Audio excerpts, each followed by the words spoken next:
قال الشيخ صالح الفوزان حفظه الله: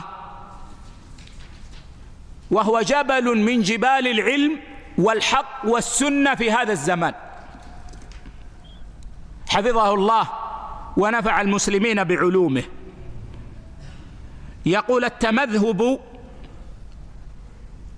بمذهب واحد من المذاهب الأربعة، مذاهب أهل السنة الأربعة المعروفة التي بقيت وحفظت وحررت بين المسلمين، والانتساب إلى مذهب منها لا مانع منه.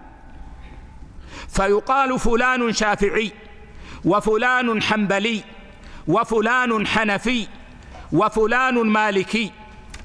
ولا زال هذا اللقب موجودا من قديم بين العلماء، حتى كبار العلماء يقال فلان حنبلي، يقال مثلا ابن تيمية الحنبلي، وابن القيم الحنبلي. شيخ الإسلام ابن تيمية رحمه الله في أول أمره كان على المذهب الحنبلي أصولا وفروعا، أصولا وفروعا، ثم انتقل رحمه الله إلى الاجتهاد في أقوال العلماء والانتقاء، مع لزومه أصول الإمام أحمد، لأنها الأقرب إلى السنة في نظره.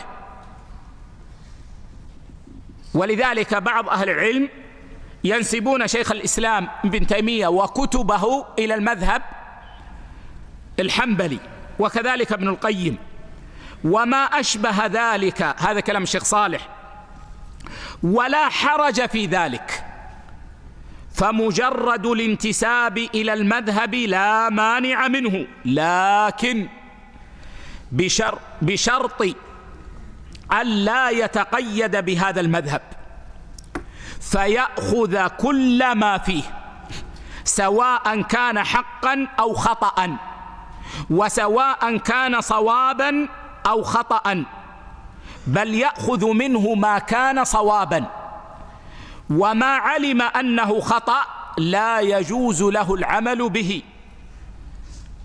وإذا ظهر له القول الراجح فإنه يجب عليه أن يأخذ به، سواء كان في مذهبه الذي انتسب إليه أو في مذهب آخر. يقول الشيخ: لأن من استبانت له سنة رسول الله صلى الله عليه وسلم لم يكن له أن يدعها لقول أحد، فالقدوة المطلقة هو رسول الله صلى الله عليه وسلم.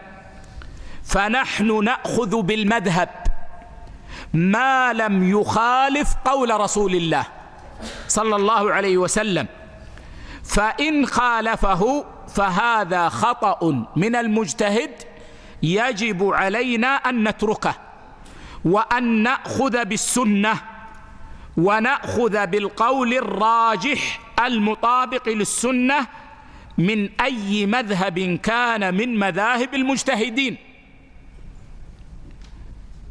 أما الذي يأخذ بقول الإمام مطلقا سواء كان خطأ أو صوابا فهذا تقليد أعمى. انتهى كلام الشيخ صالح الفوزان.